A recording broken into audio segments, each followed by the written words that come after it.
start now because I'm sure Sally's got lots to say. And we don't want to intrude on her time. So, welcome. Thanks for coming. Thanks for spending your Monday evening with us. Before Sally starts, it'd be great to hear about, for those that don't know, sort of what you do, what you get up to, and then you can take it away from there. Thanks, Libby. At the minute, I'm Sally, so evening everybody. I was like Steve and a few others, left the FA in September just gone, and started my own consultancy business. But at the minute and presently, I do a couple of days in at Sheffield United with the Boys Academy from pre-academy really to 23s with some psych and social provision. So yeah, that's me really. Perfect. Nothing really interesting. Great summary. Love that.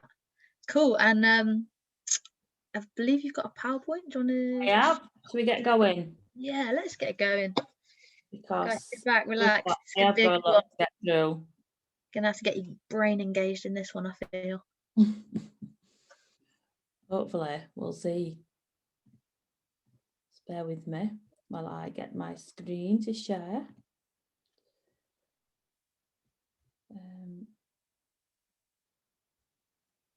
Steve sends his apologies as well. He's not feeling great, so he's not with us today. Just wait a moment. Where's my presentation gone? Hopefully. Can you see that, Libby? I can indeed, yeah.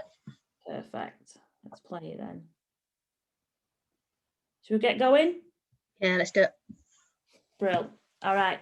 So welcome everybody. I'm going to do a little bit of a different approach tonight, but I'm not really sure if it is actually a different approach. So apologies if it isn't. I can't see anybody, which is really, really weird. So apologies if you can see me and my face is a bit funny because I can't see anybody, which is not good for my stress response system. So, but tonight we're going to look at a different approach. As I said, I'm Sally. I was very fortunate that I was on the pilot of the Advanced Youth Award in 2012 and been at the FA now for the last 13 years before I left, and got really interested in the psych and social parts of coaching. I did the Advanced Youth Award in the 5 to 11 part and went back and were working the skills program at the time and delivering sessions, and it just seemed to be that the kids were flourishing in their personalities, in them as children and them as players. And I wanted to know the how and the why. How do you do certain things and get these certain behaviours? And so I went on a course. And at the time I was coaching actually at Sheffield United with the girls.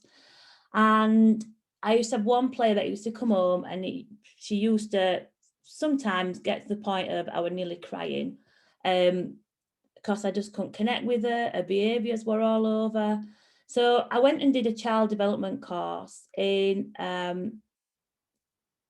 with a company that looks after emotional and social development in primary schools. So I went and I looked at it and it changed my lens onto looking at behaviours and things that were below the surface. Instead of being challenging behaviour and looking at it as this child or that child, I started to look at what was the behaviour telling me. And the course looked at the latest in neuroscience, in child development and attachment. And so this is where I'm kind of am now. So I've left the FA, as I've just mentioned, after 13 years and gone and now putting the neuroscience stuff into a boys' academy at Sheffield United. For the last 2 years, I've been working to try to put all the work into application in the foundation phase. And the work's now delivered on the Advanced Youth Award, but it gave me opportunity now to really embed it across the academy, but also really embed it into an already very good foundation phase at the academy. So we're going to look at it through a neuroscience lens. So I don't know if the approach will be totally different because you'll be probably doing a lot of this stuff, but I'm going to give you probably the background into the how and the why it is. As we're going along, any questions, pop it in the chat, and then Libby will ask me at the end, and then there'll be certain things that I might ask you to comment in the chat box. I can't see it, I don't think, so we're going to have to help me out there, Libs. But here we go. So if we look at it a different way, is the fact that I use this metaphor to help to show and to help to understand what we're looking at. So, for example, if we look at children and we're going to look at below the surface, then how does looking at below the surface help us when we teaching them the football on the grass? So I use Wembley as a metaphor. So when Wembley gets trodden down, or a concert's being on it, or NFL, then the grass gets trodden down. To enable it to come and regrow to be Wembley and beautiful surface, the soil needs to be really good. And also the groundsman passionately care, nurture, water it, put light on, so it regrows. So if we think about this tonight, I'm going to look very much at what the soil level stuff is with application with the foundation phase. So how can we make that soil as good and as strong as we can? So for one, helps them to navigate the way through life, and especially at this moment in time, but also help them when bad times hit for the grass to regrow. It also helps us as coaches that if we get some of the really good soil and we're hitting the soil level, that we can start to stretch them and push them in the grass stuff. So we need them to have really good soil. So all my work and things we're going to talk around tonight, or I'm going to share with you, is very much soil level, which then hopefully will explain things that we see above the surface and help us with that in coaching. So I'm going to use a model called the triune brain. Brain is an absolute complex organ. It's probably something we're only just touching on in theory, or is only knowing more about. So the model called the triune brain is just a model. It's a simplistic model to help a couple of things, me to explain it and me to understand it. So there's the chimp paradox model, there's in the Merit Centre in Canada, there's red and blue. It's just a model to have a basic understanding of the brain and what kind of helps us to help us with our coaching. So please, if any neuroscientists are out there, the brain doesn't look like this, we know that, but it gives us an insight and helps us to then process what's going on below the surface. So in the bottom of our brain, we've got two bits, our brainstem and our limbic system.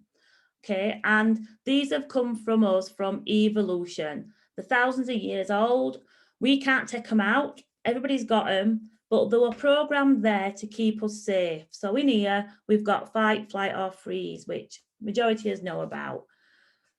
In these systems, they are the most powerful ones in our body that keep us safe. And when we don't feel safe, we sit in these systems. When we feel safe as a child or as an adult, then all our three parts of our brain come online, and we can plan, we can reflect, we can problem solve, we can make really good decisions, and we can say sorry. So in the game of football, we need to use these actions quite regular, especially decision making. When we don't feel safe, we come out of these three areas and we're just surviving. There's no thinking, there's no decision making, there's no planning. So we're very reactive to the ball. We can't scan, we can't problem solve. We track the ball and then react rather than being proactive. So these things happen within the brain. When we do feel safe, also there's a linkage to it's called our vagus nerve. It sits in the bottom of our brain and it runs through our major organs. So it affects us breathing and as heart rate, and it runs at the bottom of our gut. So when people say to you, trust your gut feeling, this is your conscious awareness actually telling your brain and your body that actually either you feel really safe and this is really nice experience and you really like this person or this experience, or you don't.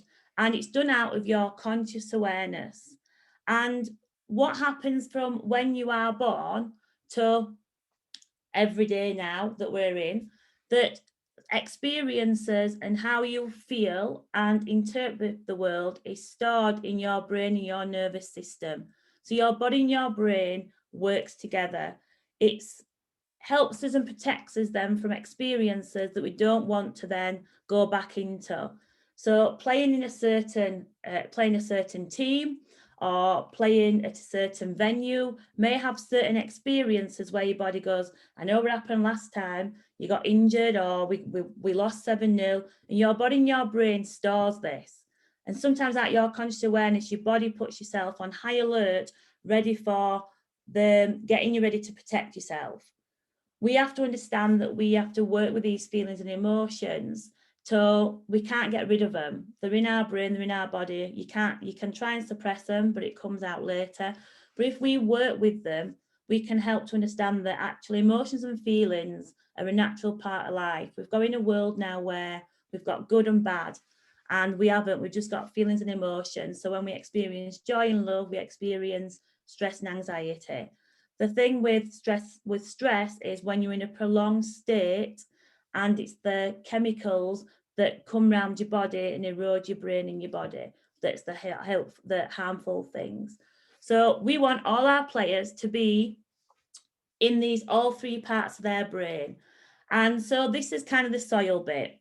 When they are in all three parts of their brain, they are here in the green. They can plan, reflect, make good decisions, focus, refocus after a mistake, connect with people, and be composed through like key periods and phases of the game.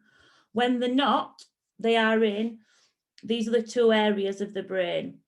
So they're fearful, they don't give you no eye contact, they don't want to engage in conversation, they might daydream. So I have this quite a few times in team talks where you go and you nod, and you've got some people nodding, you've got some people that just go. So immobilization on the most earliest forms, that they're not engaged, so they're not in the green. We need our players to be in the green as much as they can. And there's loads of factors that come into this play. But if they're not in their green, which is the soil stuff, then whatever we're doing on the grass is ineffective, because there's no learning, no problem solving, no decision making, no planning, reflecting. There's nothing going on, just survival mode. So we need to recognise and support our players to enable them to feel safe when they're into our environment, and also then recognise their behaviours and then how we help within that. The foundation phase is massive for the role of the coach. Because of where they are in their brain development, they need somebody that helps to regulate them. And I'm going to come on to that in a minute. I hope I'm not losing anybody. Libby, is there any questions in the box, or have I lost everybody already? No, I think everyone's taking it in. It's this good stuff. Learning a lot. I hope you're all writing notes. Right, okay. So we'll go on to, a lot of people ask me about implementation. So yeah, I get all this, and this is brilliant. But how does that look in implementation? So there's two things I'm going to pick up on tonight: structure and the role of the coach. There is so many things I could have gone on to tonight, but we've only got an hour, and that's why I'm talking a little bit fast as well. So apologies for that. But I wanted to try and get as much of this in as I can for you. So all I've picked tonight is structure boards and rights and arrival activity to show you how I've delivered this in practice, and then the role of you as a coach. So apologies that we're not going to touch on everything, but this is kind of what I think the important ones are. So hopefully you will see in a minute a little video that shows you me applying the structure boards and rights and arrival activity, and then I'll come on to explain a little bit more about it. Are we all right, boys? Perfect. All right, so today you've just done your bit of your arrival activity, all right, which was on the board at the back. We're going to do a little bit on Skills Master. We're going to do some skills games, all right? Then we've got Stay on the Pitch game. Then we're going to have a normal game, then it's home time. Is that all right? Remember, I've got my rights up on the board there, all right? So everybody's got the right when you're here to be safe, to learn and to have respect. And any time that you feel that you maybe are getting frustrated with a game or you need a little bit of a time in, then you know the yellow box, come and have a little stand in there and I'll come and help you out. Is that okay? Yeah, at any point you've got your drink station up there.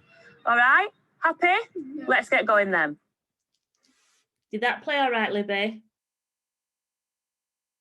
Yeah, that was perfect.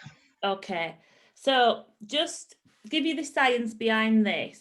So a couple of things. Arrival activities are major for a couple of reasons. For developing some of the soil things and getting them into the right state before we start training.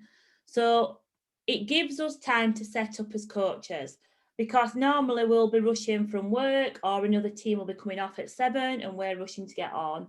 So it gives us an element of time to set up. Research shows us 10 to 15 minutes of an arrival activity decreases behaviour and increases learning. Okay, so it enables the children to connect in with each other, get them in that green state if they're not, and neuroscience wise, there's a part of our nervous system that needs to activate the play to get them into some green zone for learning. We also have an innate need to play in our brain. So we've got a play circuit in our brain. We still have it, but now our play looks slightly different to children's play. But we still like all a good game board at Christmas. But we've got an innate need to play. If that isn't met, the kids will want to or need to play. So if they've had wet break at school, especially foundation phase, they'll be more irate. Same on a Friday night. We've got an innate need to play. So they need to have some elements to be able to play, to be able to settle, to learn, to develop some emotional and social benefits. So the arrival activity, even though we think it's just a little game to start with, has so much benefit in getting them into the right state for learning and for behaviour and for the session, but it's also developing loads of neurological benefits from socially and emotionally. Okay, so working together as a team, solving problems. They don't have as many of those opportunities now as what probably we did years ago. So it's got massive benefits from it for children wise. The other benefit is it gives us time to sense in. So if we've had a bad day or we've had an argument on the way in or we're trying to sort everything out, it gives us a sense to sense in.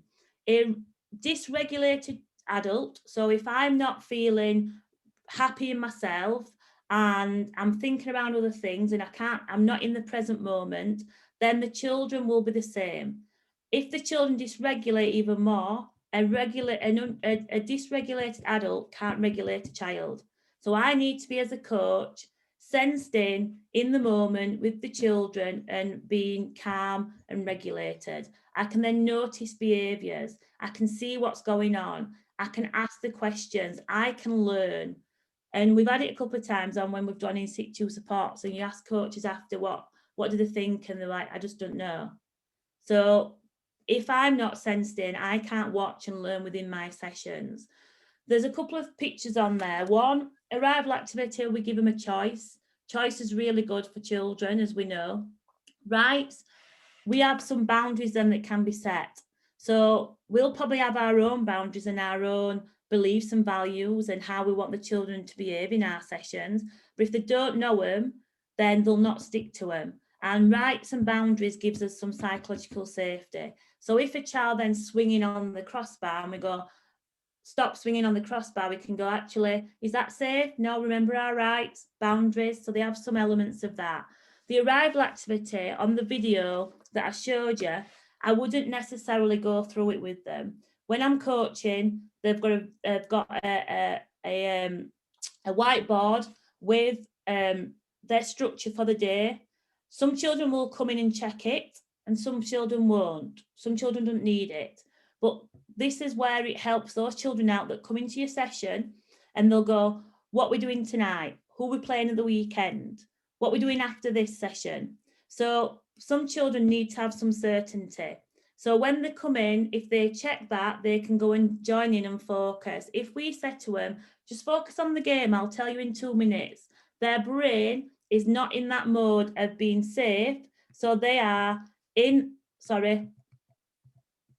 out of their elements of their brain, and they are into their survival mode. So fear, anger, just surviving, not thinking about it. So even though we go, just concentrate on what we're doing, we'll tell you in a minute, it doesn't work like that in their brains. So this is a little structure that enables them to have some certainty. The more you have structure to start with, enables you then to actually get them in that green zone, so you can do creative sessions with them and problem solving sessions with them and decision making sessions and stretch them. If they are not, then they're just surviving. So people said to me, well, do we want creative players? We want structure. This is creating something before they even start the session to get them in that right state so that you can then have the benefit of that session with them. So I just want to be clear on that. All right. So going on to now the role of the coach. Language is massive with how we work with our foundation phase children. As I've said, their bodies and their brains aren't at a place where they can regulate things as much. They don't comprehend as much. And sometimes when we see things happening in children, we'll just go, come on, you're all right, get on with it.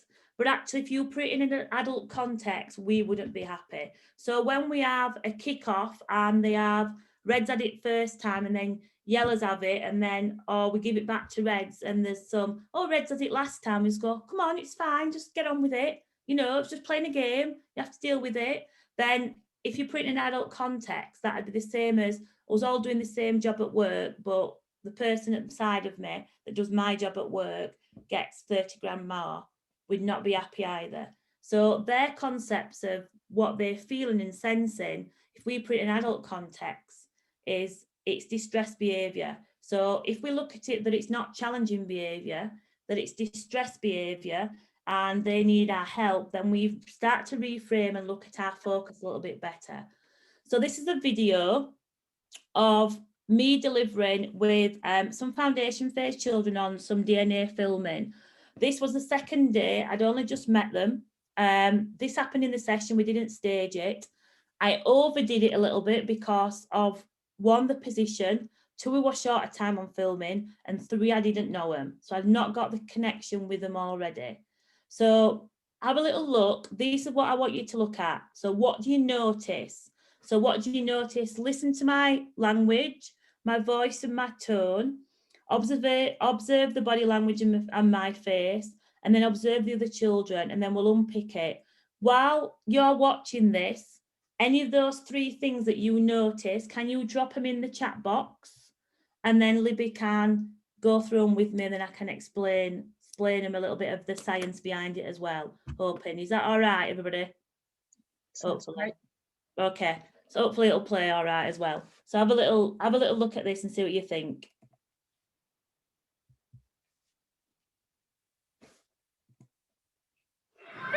Keep it on. Good. Well done. Oh, you're off. You're back on. Good effort, though, that. Good effort. I like that. Goalie, get the ball. Goalie, we all right? Has it hit your nose? Wait a minute. Oh. Has it hit your nose? Or did it hit your face? Did it hit your nose or your face? No. Your nose, it really hurts that, doesn't it, when it hits your nose? It's not funny, is it, when it hits your nose? It's not funny. Are you okay? Really hurts, doesn't it? I know. It's not nice, is it, when it hits your nose? Does it want to come off? I don't know. We'll ask him in a second. It really makes your eyes sting, doesn't it? It hurts, doesn't it, darling? Are you okay? You haven't got a nosebleed, but are you okay? Yeah. Yeah, because it really hurts. I know it does. Well done. Okay. Well done, kids. Keeper's ball it is. We've got a red off. Okay. Libby, any comments in the text box? Yeah, we've had a few comments. Encouraging excitement in the voice, but sympathy and understanding. down to their level as the player, friendly. Again, body language went down to their level. Empathy to the goalie, shows that she's understanding and let everyone else know that it can hurt and so it's okay. Again, language, relating, like I know it hurts. And then the children show genuine concern. Well, calm, fist pump from Sally at the start, so it's friendly, empathy. Again, all these sort of these words coming out. Brilliant. So spot on, everybody, absolutely spot on. A couple of things just to notice are to kind of understand the importance of, because I think we all know that that is how we probably deal with that situation, and that's coaching. The thing for me is this: the goalkeeper has to be in their green part of their brain, because decision making is key to that position. So I need him to be back in his three parts of his brain, not worrying or still being fearful of his nose and it hurting his nose. We all know that when you bang your nose, it hurts. So that attuning and validating to that action is massive to that for the goalkeeper for getting him back in the green zone. The kids said to me about, do they want to come off? And sometimes we're very quick in going, right, let's get them off and sort them out and get the game. But while they are in their situation, the more that a coach can manage that and help them in there, it changes that negative into a positive in the brain. So we don't have to take them off. We can deal with it in this situation. The thing is around when he went back to goal, I gave him a little touch. When you have a safe touch, and this is why hugging is so brilliant, is it gives you a dopamine hit, which helps you go and helps your brain go from you set two parts when you're in fear and anger, and it goes back into your three parts of your brain. Okay. The same with the language that I use. When you validate in a tune, you're hitting this part of your brain, your middle part of your limbic system, and it helps you to go back up to these three parts of your brain. Okay. Also, you're role modeling for the children, which when they give out cues and safety, and their face and their tone, and the little boy at the end went and gave them a tap, it's all around them. This is happening. So the more we're doing things like that, it's getting them out of this part of the brain where they're not thinking and into this part of the brain where they're thinking. Also, something to be aware of, and it's one of my kind of top tips later, is your threat detection comes from your face here, so like a triangle in your face. So when you meet somebody and you don't really know them, but you don't really like them, or you can sense things, it's your body and your brain picking up on things out of your conscious awareness. Though this is brilliant for your facing cues and safety. So if you notice my face, I was trying to match him, then I gave him a little smile at the end, and a couple of the boys were matching his facial expressions. But it's all then helps neurologically, subconsciously, below the surface, get them back into all these three parts of their brain. But this is where your threat detection sometimes is. So my big thing would be is what's your face saying to the kids? Because it comes from when we're a baby, from looking and settling, you know, like when you have a baby, you take them to Christmas and you go around and get to Auntie Doreen and start crying, so you pass them back to mum. It's all to do with the face and how they sense it neurologically. So the elements of meeting a child's needs, also he knows, that goalkeeper, that when I've met his needs and I've attuned and validated to him, it's again your limbic part of your brain, the blue part of the brain that's got a care system in it. He knows then that I care about him. Next time he gets hurt, he knows that I'll either go and help him, or he might not need any help and he might just look at me and I give him a little thumbs up. But he knows that I've been there and I've matched his needs when he needed it the most. Instead of just saying, come on, you'll be all right, get up. It's all right, just hurt your nose. When actually it really does hurt when you hurt your nose. So I'm hoping that makes sense, because even though we probably do that as coaches a lot, there's some real subconscious, brilliant neurological work that happens with our foundation phase children when we meet their needs. And I'm going to come on to that now about the language. So if we look at the language in the foundation phase as distress behaviour and not as challenging behaviour, and we look at meeting their needs and change our language and our reframe around that, we can help them so much better to deliver and to build some neurological development. So we're developing the soil. So I don't think anybody in the history has calmed down when being told to calm down. So this is where their behaviour is showing us that actually they're not in the 3 parts of the brain, they're out of it, they are surviving, they need our help.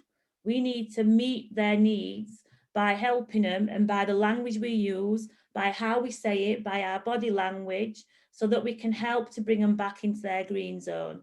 Now, I know that we're all human, so I'm just going to put this out there now, that we're all in a pandemic.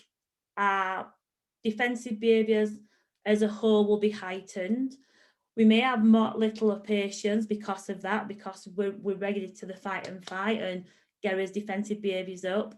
But just to say that good is enough. We've got in this world that we need to be the perfect parents, the perfect teachers, the perfect coaches, and good is good enough. So 30% of validating and tuning and being present with our children for all this stuff is good enough.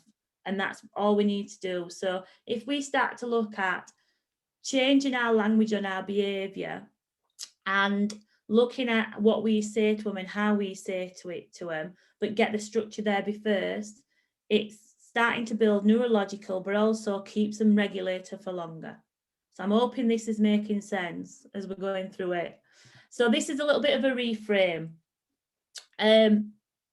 I feel like a little bit of my role at Sheffield United is to give a different perspective on children or on what we perceive things to be.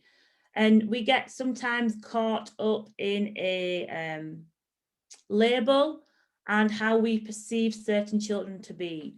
So, for example, we want to develop good communicators at Sheffield United.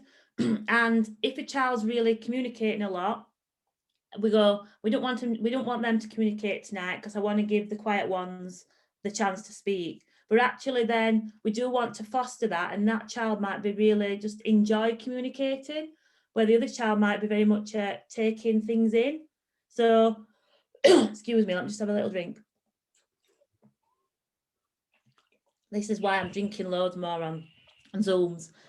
So if you then start to look at things a little bit differently, we need that child to be a good communicator. We can't say, well, don't communicate in this session, but we want to communicate tomorrow when we play Sheffield Wednesday. So we need to look at how we enforce that. And there is no attention-seeking behaviour, excuse me. Okay, so if we look at it that they are either trying to connect with you, they want some attunement or some attachment. Attention seeking is their body and their brain's way of trying to get into connection or attunement or attachment with you. It's what's going off below the surface. Their way of, instead of being able to say, I need your help, or I want some time with you, they will do things to get that in an unhealthy way. So there's no attention seeking children. Once we start to reframe and go, every behaviour, there's something that's going on below the surface that tells us that, we need to then start to look at that behaviour differently, which helps us then to change our lens and our focus and also our regulation on it. So this is my top tips, and please jump in if you want any more clarification on this. But the way that we speak around football with our in level 2, we go before, during and after. So people before they get the ball, on it and after. So my top tips for you guys for structure wise would be the fact of around personal greetings. So we know the kids' names. Names is massive for knowing and hitting our limbic part to show that we care, because parents take a lot of time to think around what name. And I would probably hazard a guess that if you have received an email from somebody or somebody that you have attachment with or you don't have attachment with, is an email comes through and they spelt your name wrong, it evokes an emotion within you. It will evoke an emotion even stronger if you've got a connection with them. So the more we can use their names and a personal greeting to notice them and notice something about them as children, the more their neurological and their below the surface, their soil stuff is, oh, they've seen me, they care about me, I'm safe. So they're ready to learn, they're ready for relationships. Structure board and rights help to keep some boundaries and some protection and psychological safety for the kids. Like I said, some will need the structure boards, some won't. A lot of coaches have said to me, I've done the structure boards, it's really worked, took it out after 6-7 weeks, and some of the boys or the girls have come in and they've gone, what we're doing tonight, where's the structure board? So some children need it. We are, as human beings, we are really good at uncertainty within certainty. What we're not good at is uncertainty and uncertainty. At the minute, we've got a lot of that going on. So the more that we can help our children to know what's coming in a timetable, structure enables them to get some emotional and well-being around them. So this week's Children's Mental Health Week, quite a lot of the stuff is around structure, timetables, visuals. I know some of our children might not be able to write it or read it, but colours, pictures are brilliant for stuff like this. Arrival activity, like I said, enables, there's so many different benefits, some for them to get them in that state of learning, and some for us to help us to get regulated, to be present in the moment with the children. If you've come home from work or you're having a conversation with somebody and they're not giving you eye contact, or they're not really listening to what you're saying, or you've come in and your face is, obviously you've had a bad day, and somebody says to you, I asked you to empty the dishwasher before you went to work, you end up going and you go upstairs. So when we're not sensing and present, we're missing the elements of getting into connection. And we need to be in connection with our children, especially in the foundation phase, to hit the soil, also get them ready for that state of learning and be present with them. This is where they will develop so much in their emotional, social benefit. A check-in. So normally ask them how they are. We had it the other day and they normally just say, I'm good. But something that I'm working on at the minute is a metaphor check-in. So especially with younger children, you could say to them, how are we feeling today? Tell me in colours. But we'll probably know that black means that they're not very good, and maybe yellow and red means that they are very good. So metaphorically, if they can't do the emotions, you might have a little bit of check-in on how they are feeling today. Getting them to talk about their emotions and feelings, especially boys, is pivotal at understanding that this is normal. It is normal if they're going to go play in a cup final and some of them feel anxious. I understand, boys. I'm imagining that some of you might be nervous about playing this cup final on Wednesday night, and that's all right, because you know what? When I deliver a big presentation at work, I feel like that, and I get some knots in my stomach, and sometimes my hands go clammy, and that's all right. That's his body helping us get ready for that situation. So once we check and we start to experience it and we talk about emotions and feelings, this is really good for them, especially boys, because we, even from in the womb, we treat boys slightly different. And you only have to look at, you go around Tesco or Matalan or wherever, and it goes, Mummy's little princess, Daddy's little monster. They're programmed in to behave a certain way. So, and that's done through neuroception and through what we have in our environment and our system. So we need to get the boys, especially boys, to start to recognise that emotions and feelings are all right to talk around. They're normal. It's what we're programmed in for. So this session, not going to touch on that, but obviously game-based and play enables them to keep in that system a bit longer. If we're regulated, we can notice behaviours. So when they like it, when they're not, highlight it. Language is massive, which I've said. So I've noticed, I'm imagining, I'm guessing, I'm seeing, I'm wondering. So anagram of wings is really good at validating and tuning, because it hits your limbic part of your brain. It doesn't put you into conflict. It starts to regulate so you can plan and reflect. And it's the same as like when we've had an argument and then an hour later we think, why didn't we say that we were saying, because thinking's not online. So then after the session, check in, understand about the learning and ask some body systems or ask the questions about the learning, and then a personal greeting to check out. So you're closing the event. So you're giving psychological safety. this is my top tips on structure. My top tips for you as coaches would be that a major thing is around this. For us as coaches, we have to connect before we can correct. So the connection element of knowing them as children, as being present with them, as being in there, they need to be psychologically safe, because if they're not in the green zone, they're not up for connections, they're not giving us eye contact, they're not ready for social behaviours. So we need to help to build that before we then start correcting them on the football or behaviours. So my big thing is, what is your face saying to your players? Remember the power of a smile. Your threat detection comes from the face. Think about people you've met and how that evokes emotion in you. If we separate the child from the behaviour, what is the behaviour telling us? It is not the child. It is something that is going on below the surface, that their behaviour is a way of coping, their nervous system and their brain, it's their way of being able to cope. Every behaviour is a form of communication. So separate the child to the behaviour. What is the behaviour telling us?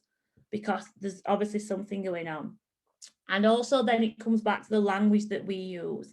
Language is massive in hitting the limbic part of the brain, in hitting our care system, in regulating our brain and our body and our nervous system, so we can get back into our green zone where we can decision make, we can plan, we can reflect, we can say sorry.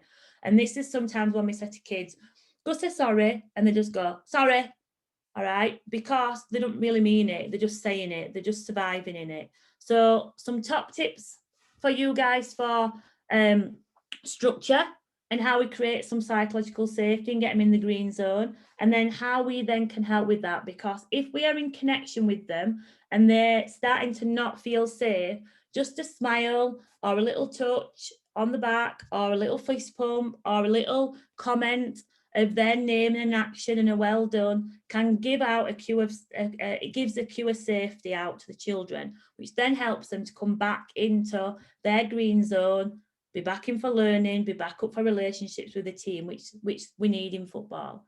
So I'm going to just finish on this final one now before I go to questions, because I did say to Steve and Libby that I would leave some time for questions. So is people always said to me, Sally, we only have an hour a week and a game day, and if we're doing all this stuff and then they're at school and it's not the same, and it's at home and it's not the same, really how much impact will we have?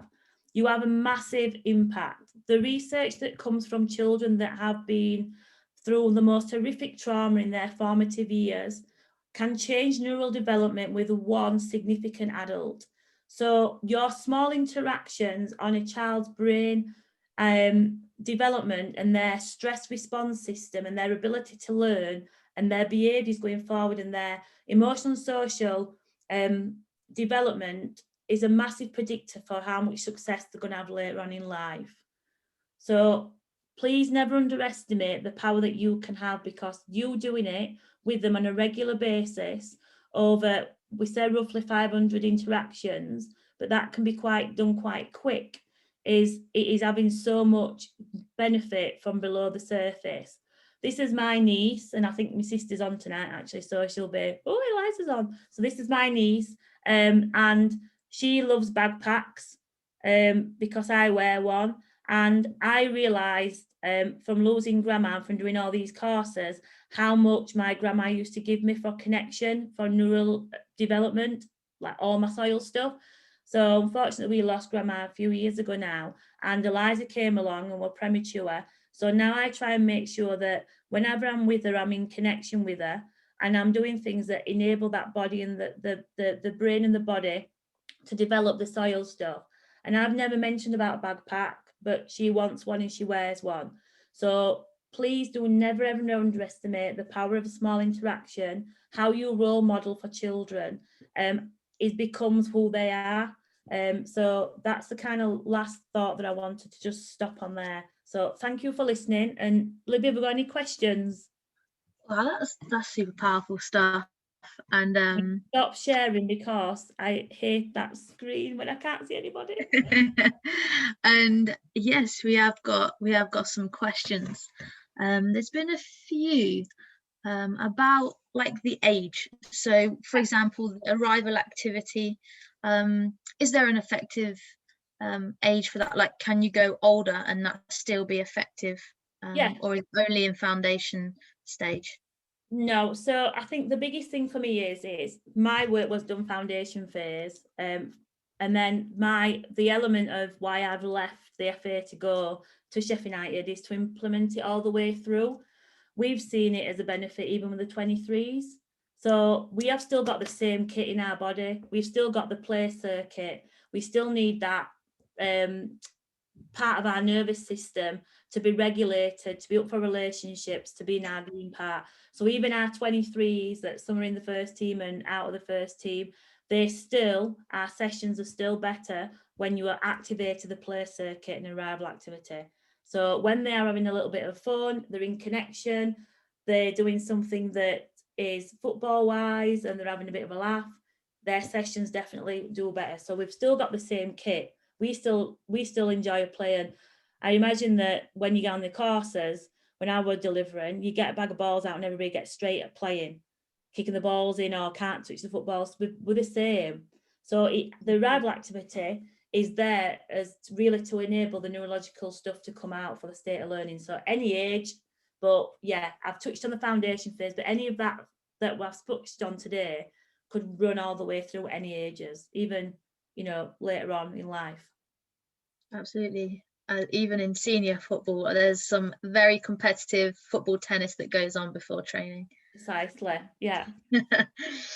There's a good question here. How do you sort of break through the barrier of create a positive atmosphere when some are so used to the blame culture, where winning is everything?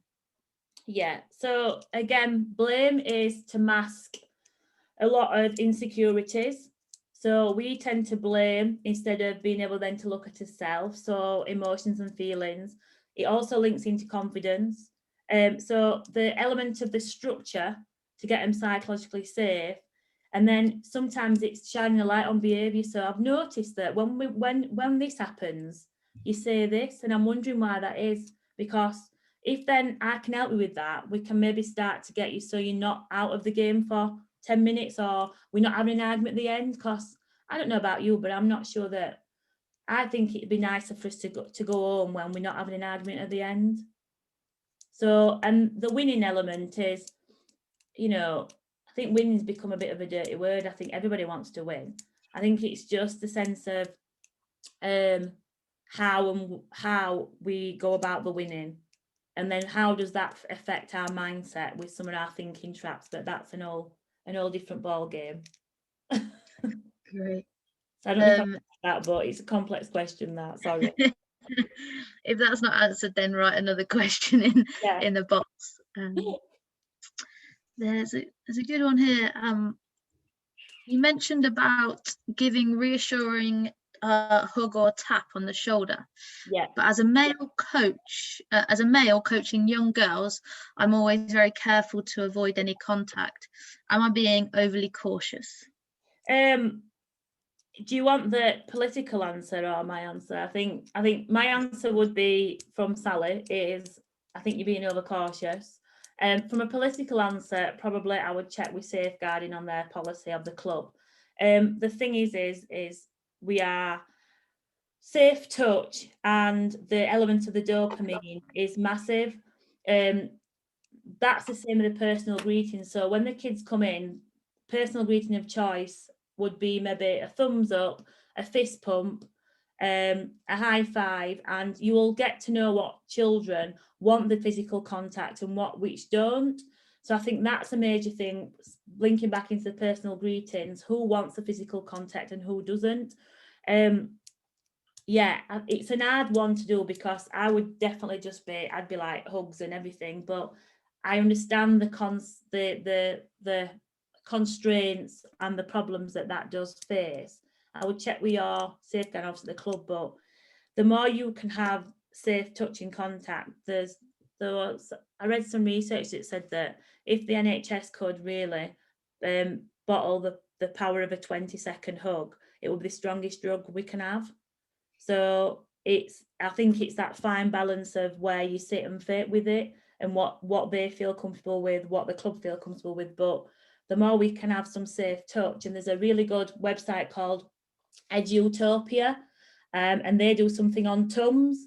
So touch, use of name, smile, and then noticing something about them. And that's a really good video around that element of personal greetings for helping behaviour to go down and learning to go up. Can you say that website again for anybody that Yes, thinks it's Edutopia. I will, drop it in the chat. Or do they get the slides after, Libby? yeah. Well, I've put at the end some further reading for anybody that's curious around anything else they want to look at. So if you work with teenagers, I'd very much go down the line of Sarah Blakemore. If you work with boys, there is some stuff around Michael Reichardt's really good at understanding boys from a different perspective, and how our culture and how we work with boys is basically infiltrated our education system and our playing field. So that's something to look at if you coach with boys. Wicked. Yeah. And on that, like resources, one of the questions was, what was the course that you mentioned at the start? And I assume that he's wanting to know whether it's still going on. Yeah, so I went and did a course at a company called Thrive Approach. So they're on Twitter. They do some really good things. They do still some courses, but it's very much for practitioners working in primary schools. So it's not sports, really. It's primary school for emotional and social. They do some really good free webinars. So like 1 hour free webinars in the brain and the body and adolescent brain. The company is really good at the neuroscience and stuff, but they have a model that then practitioners in schools can then use. So some bits are applicable and some bits are not. But yeah, it was a Thrive Approach. So I definitely have a follow them on Twitter if you're on Twitter, because they do some really good stuff and examples of some really good like CPD events and things like that. So that's really good. Fantastic. Yeah. We're firing through these questions. This is great. Another one is, how do you balance giving enough attention to someone who craves attention without getting distracted from the training session or other players then feeling neglected? Yeah, I think sometimes one, I would track it. So there's a couple of things for me. Sometimes we get stuck in our own mindset of what we think we're doing. So sometimes if we record our voice or we track our interactions, it'll show us if we are what we think we're doing, if you know what I mean. So with the child that's wanting the attention, if you will look at it a different way, that child is really trying to connect with you or have some attachment or feel some safety. The way that we can then start to do it is, if they're asking questions a lot, it might be the sense of, I really enjoy how you come and ask me questions. It's really a good quality. Can you ask your friend 2 before you come to me for 3? So we're still evolving them, but if the behaviour is, if we term them like needy, which they're not, they're coming for you as a sign of safety.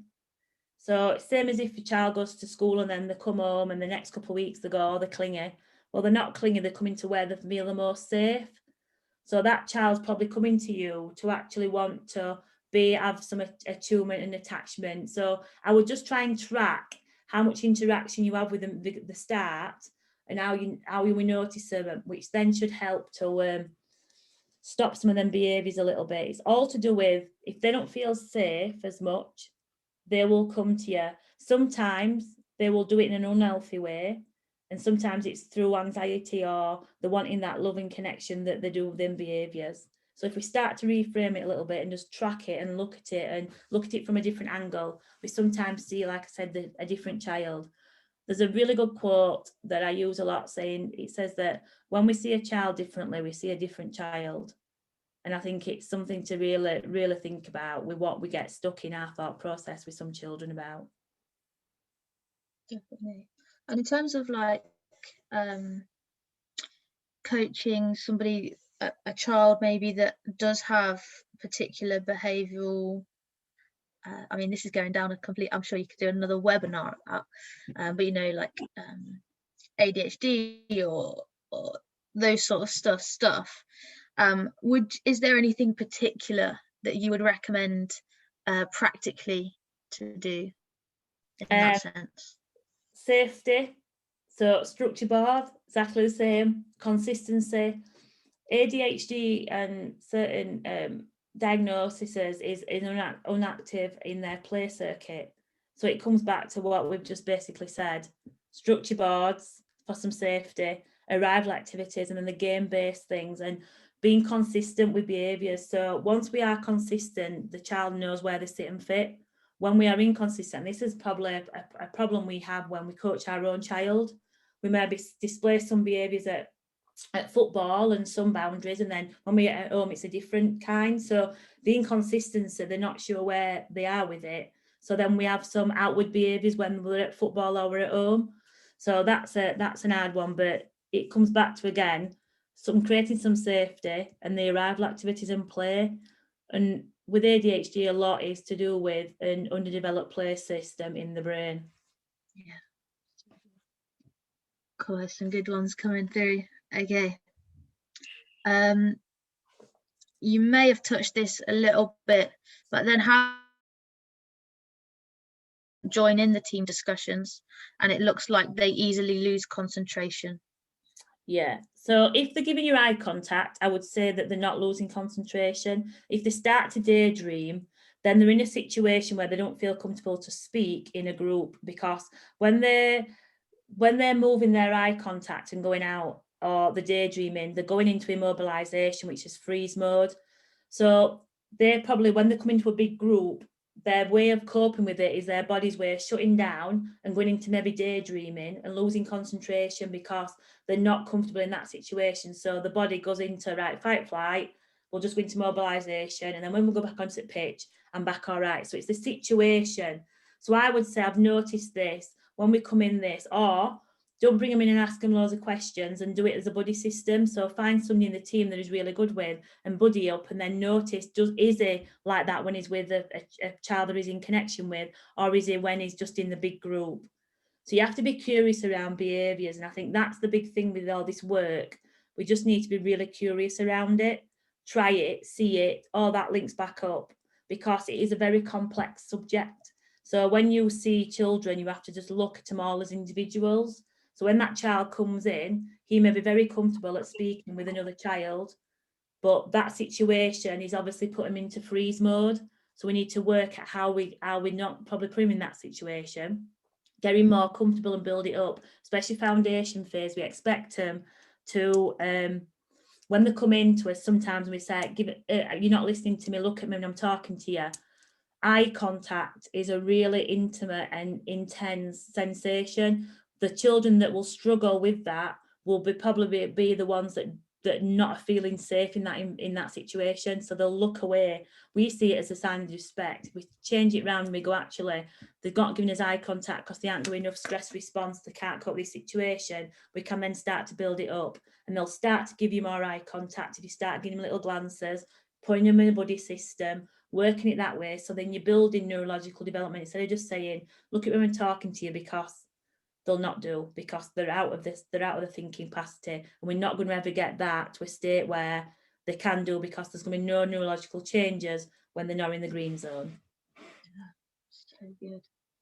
Cool. Last few coming this way. Also, there's a lot of love coming this way. A lot of people saying, so interesting, could listen all day to this. This is an interesting one. Yeah. I'd love to be on a fly on the wall for this. How would you deal with temper tantrums? I have one player who has almost one almost every season. In what respect, I think, would be the thing. So there's two kind of tantrums. There is a tantrum where they are checking to see whether you're looking. There's also another tantrum where they're in distress. So when they're in distress, we need to meet their needs. Yeah, I would definitely look, it's a too complex answer at the minute. But I would definitely look at a woman called Margot Sunderland. She does a little book on tantrums, so neo tantrums and temper tantrums. And some of the tantrums that they have is their body's way of coping with either failure or frustration. One of the major things with the foundation phase is frustration. So when they're frustrated, they get angry and they dysregulate. And so the more that they will then tantrum, so they'll kick out, which really is fight. So yeah, it's all then to do with how you match it. So you'll have seen the videos where a child gets on the floor and starts stamping, and you might do the same. You might then get in there, start with their voice and start to bring them down. So like hit their brain in the same voice tone, and then start to bring them down. It all hits the limbic part of the brain. And it's the language again that we talked about earlier. So one of the slides earlier was around how to deal with a tantrum with the language. So there's some tips in that on there. And then if we reframe it and we don't match them to get them actually heightened, so we don't just go, oh God, calm down. We just go, can I help you? You seem to be frustrated. I need to help you. So if we change his language and we match it, a temper tantrum actually sometimes is a lot of a distress behaviour with frustration, and they need his help. They just can't cope with the emotion that's going through the body. Fantastic stuff. Guys, you're right. There's been a few comments. Time has flown when you're learning so much. I am really sorry that I literally skipped through the first thingy, because that's our conscious of the time with the complex nature of the subject. So apologies for that. That's great. And I certainly have learnt a lot, and I'm sure you guys have too. And this is recorded as well, which is great news, and we'll be sending that towards you. The slides we'll get, and we'll send that on email. So hopefully you'll have this. You can look back and have all those extra resources as well, which will be great. Sorry if we couldn't answer your question. We have ran out of time. Sorry, I couldn't see anybody to start with, because that didn't really help my stress response system, because I had nothing visual to go off apart from my slides. So I'm sorry about that if you saw my face. No, great stuff. And Sally, thank you so much. You've been great, and we've no problem. Lots of people thank you saying for having me. Incredible stuff. Thanks so much. Bye everyone. We'll see you next time. Thursday's the next one. It's not too late to book on, so give us an email if you want to join. Thanks guys. Thanks for having me. You are welcome.